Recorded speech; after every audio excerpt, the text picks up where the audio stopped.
시청자 여러분 안녕하십니까? 행복한 미래를 여는 방송 복지TV 뉴스입니다. 국내 10가구 중 1가구가 한부모 가족일 정도로 매년 증가하고 있는데요. 국회에서 한부모 가족의 복지 증진을 위한 정책 토론회가 열렸습니다.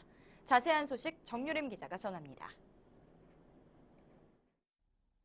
2007년 기준 전체 가구 대비 8.9%에서 지난해 9.4%의 비율로 증가하고 있는 한부모 가족. 가족에 대한 가치관의 변화, 이혼율 증가 등으로 최근 한부모 가족의 증가 추세가 빠르게 늘고 있습니다. 하지만 아직까지 이들을 위한 정책 수립과 재원 확보는 미흡한 실정.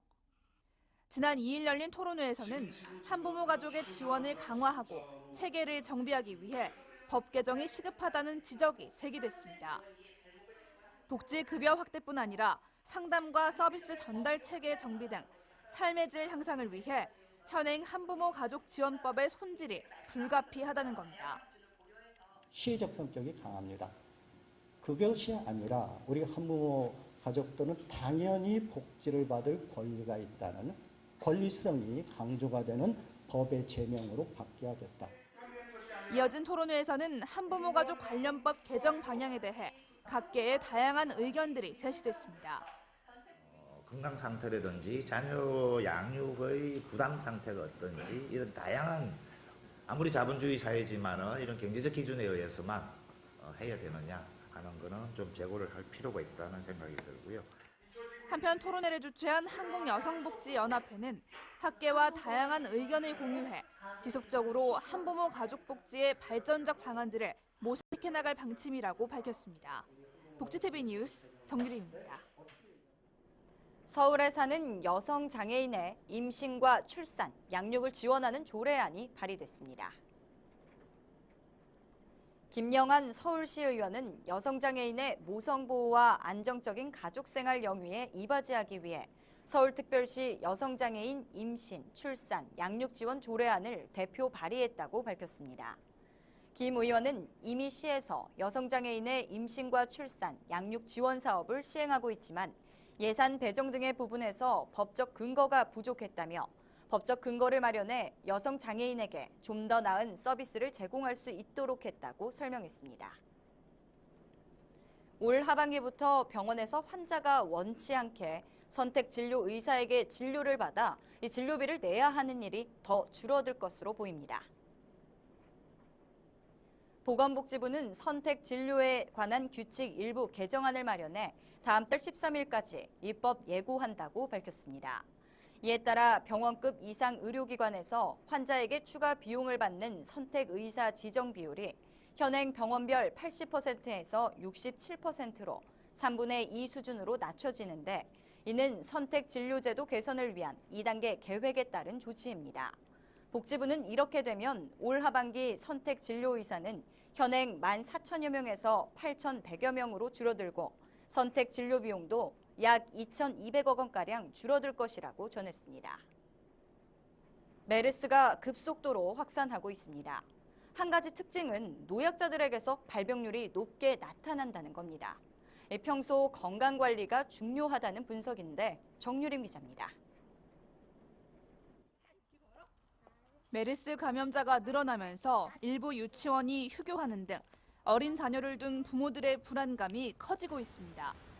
하지만 14세 이하의 어린이가 메르스에 걸리는 경우는 다른 연령대보다 현저히 적은 것으로 드러났습니다. 메르스 감염자가 가장 많은 사우디아라비아가 지난해 국제 일반 의학 저널을 발표한 바에 따르면 425명의 환자 중 14세 이하는 13명으로 전체의 3%에 그쳤습니다. 연령별로 살펴보면 60세 이상의 환자가 135명, 전체의 약 31.7%로 가장 많았고 연령대가 낮아질수록 환자 수도 줄어들었습니다. 치사율에서도 14세 이하는 전체 환자의 18%로 평균의 절반에 미치지 않는 수준입니다. 이런 통계는 한국의 현 발병 환자들의 연령을 분석해봐도 맞아떨어집니다. 현재 한국에는 14세 이하의 환자는 한 명도 없고 대부분의 환자들은 중장년층입니다. 가장 나이가 어린 환자는 첫 감염자와 접촉한 28세 간호사입니다. 하지만 전문가들은 나이가 어리다고 모두 메르스 위험이 떨어지는 것은 아니라며 경계를 늦추지 말라고 권고했습니다. 복지TV 뉴스 정유림입니다. 캐비아를 만드는 철갑상어 아시죠? 이름은 철갑상어지만 상어와 전혀 무관한 물고기라고 합니다. 이처럼 잘 몰랐던 민물고기 생태를 체험해 볼 수 있는 곳이 있습니다. 김소영 기자가 소개합니다. 세계적으로 멸종 위기에 처한 철갑상어. 철갑무늬 등판과 상어처럼 생긴 외관과 달리 이빨도 없고 온순하기만 합니다. 천연 기념물인 황금빛의 황소가리. 영화에 출연한 후 널리 알려진 시리까지 이 밖에도 민물고기 생태학습관에서는 약 65종 1200마리의 민물고기를 볼 수 있습니다. 2003년에 개관한 민물고기 생태학습관은 매년 20만 명이 다녀갈 정도로 인기입니다. 외국에서 온 손님들에게도 흥미로운 곳입니다. 이 학습관은 규모가 크고 정말 아름다워요. 그리고 물고기들이 매우 인상적이었어요. 민물고기에 대한 다양한 정보를 알 수 있을 뿐만 아니라 직접 체험해 볼 수 있는 공간도 마련됐습니다. 우리 고유의 민물고기를 위협하는 외래어종을 잡는 낚시 게임을 해볼 수도 있고 그림을 그리며 물고기의 생김새를 익힐 수도 있습니다. 어종들이 점점 사라져가면서 아이들한테 좀 뭔가 좀 가르쳐주고 그 아이들이 굉장히 좋아하고 있습니다. 멸종위기에 처한 다양한 민물고기들을 보면서 자연과 한층 가까워질 수 있는 곳. 경기도 생태학습관은 월요일을 제외한 매일 5시까지 열려 있고 도민 누구나 이용 가능합니다. 복지TV 뉴스 김소연입니다. OECD 국가 중 이혼율 1위인 우리나라. 가족의 해체가 심화되는 가운데 건강하고 행복한 가정을 만들 수 있는 방법은 없을까요? 그 해답을 행복 부부학교에서 찾아보시죠. 최현미 기자입니다. 신랑신부 입장! 20쌍의 부부가 하얀 꽃으로 수놓은 화관을 쓰고 웨딩 마치를 올립니다. 화려한 축가 대신 가족들의 박수와 환호로 함께한 행복 부부학교 혼인서약식.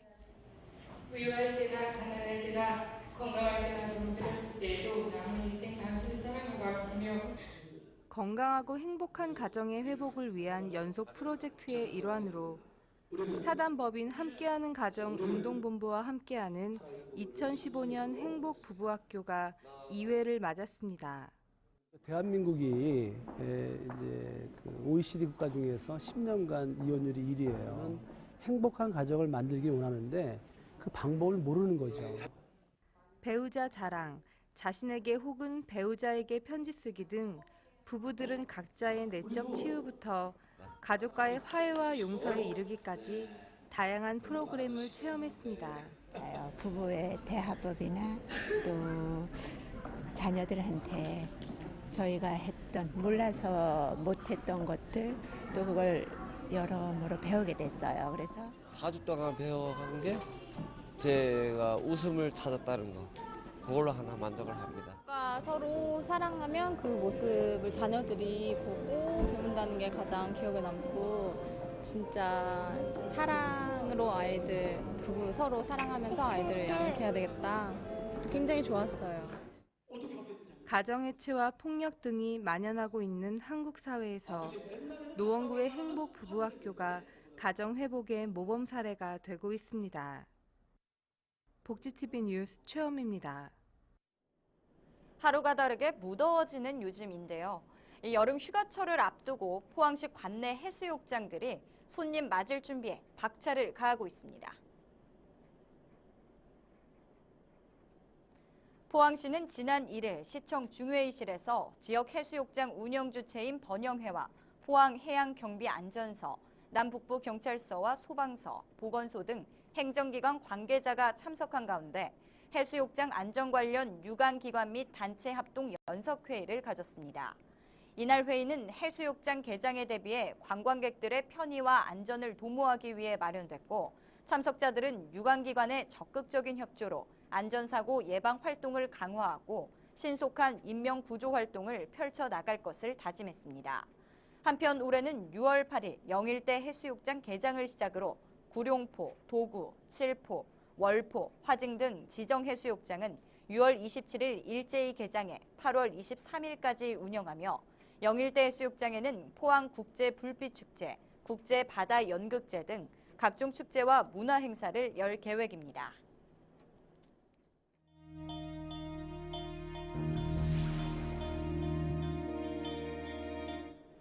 이어서 간추린 뉴스를 전해드립니다. 내년 동네 의원의 진료비가 3% 인상돼 초진 환자의 본인 부담금이 올해 4,200원에서 내년에는 4,300원으로 오릅니다. 이는 국민건강보험공단이 의원과 한의원, 약국, 조산원, 보건기관 등 5개 의료 공급가 단체와 2016년 건강보험 수가 협상을 타결한 데 따른 것입니다. 근로복지공단이 과다 납부한 고용보험료와 산재보험료를 26일까지 사업주들에게 돌려줍니다. 고용산재보험료 관합금이 발생한 사업주는 환급 반환 계좌를 근로복지공단에 신고해야 하며 자세한 내용은 관할 공단지사를 방문하거나 공단 고객센터에 문의하시기 바랍니다. 제7회 건양의대 기만과 병원배 한국시각장애인 골프대회가 문막 센츄리 21 골프장에서 열렸습니다. 이번 대회에는 25명의 시각장애인 선수를 비롯한 서포터와 국내 남녀 프로골퍼 등 총 100여 명이 참석했습니다.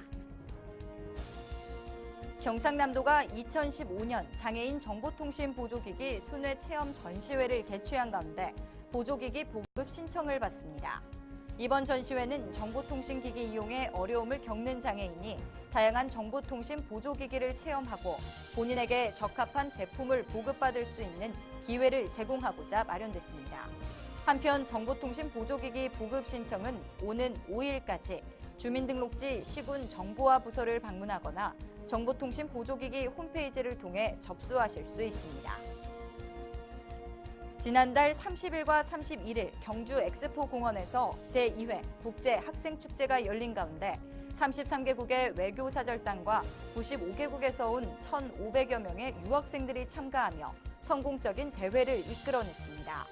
특히 이번 행사의 개막식은 소통과 화합의 잔치로 김관용 경북도지사와 주한 외교사절들이 다 함께 지구 모양의 조각 퍼즐을 완성하는 퍼포먼스가 눈길을 끌었습니다.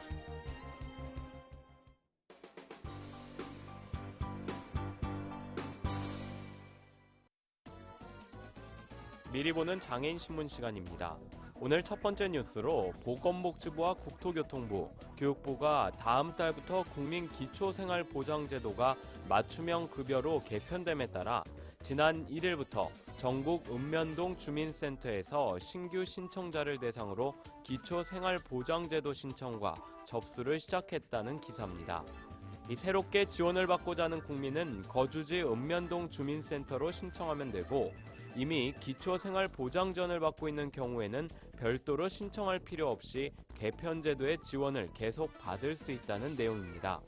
이와 관련해 복지부는 오는 12일까지 2주간을 집중 신청 기간으로 정해 개편제도를 집중적으로 홍보하고 기존 신청 탈락자에 대한 개별 안내 등을 진행한다고 합니다. 두 번째 기사는 지난달 28일 향림원 사태 해결을 위한 비상대책위원회가 향림원의 급식 건축비리 의혹에 대한 경기도 교육청 측의 미온적 대처에 붕괴하며 경기도 교육청에서 점거 농성을 벌였다는 내용입니다. 비대위는 경기도 교육청 담당 공무원이 비대위 측에 돈을 잘못 쓴 학교와 법인에 가서 따지라고 고성을 내기까지 했다고 밝혔습니다. 현재 경기도교육청은 비대위의 일부 요구사항을 일부 수렴한다고 밝힘에 따라 해산했지만 교육청이 향림원 이사진 교체에 대해서는 즉각적인 조치와 동현학교 폐지 등에 대해서는 어렵다는 입장을 고수하고 있다는 내용입니다. 마지막 기사로 장애인먼저 실천운동본부가 제35회 장애인의 날을 맞이해 주요 신문사에 장애인 관련 기사를 검토하고 결과를 발표했는데요. 검토 결과 장애인의 날 언론 보도는 지난해보다 증가했고 지난 2013년도와는 비슷한 수치를 보였다는 기사입니다. 본부는 세월호 사건 일주기 행사나 여러 가지 사회적 이슈로 장애인 관련 보도가 저조할 것이라는 예상과 달리 고속버스 타기 운동 등 장애계의 활발한 활동에 대한 언론의 관심 표현으로 평가된다는 내용입니다. 지금까지 미리 보는 장애인 신문이었습니다. 이야기가 있는 시간, 오늘의 영상 함께 보시죠. 나누다, 함께 먹다, 나누다, 인사를 주고받다,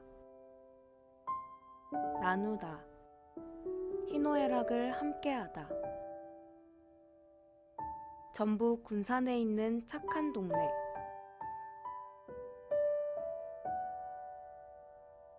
착한 동네를 만들기 위한 나눔 쿠폰. 여러분에게 나누다는 어떤 의미인가요? 가게를 찾는 사람 누구나 나눌 수 있는 미리내 쿠폰. 한 초등학생이 1,000원을 기부하면서 시작됐다고 합니다. 활짝 열려있는 나눔의 공간.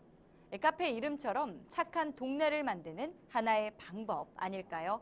행복한 미래를 여는 방송 복지TV 뉴스를 마칩니다. 시청해주신 여러분 고맙습니다.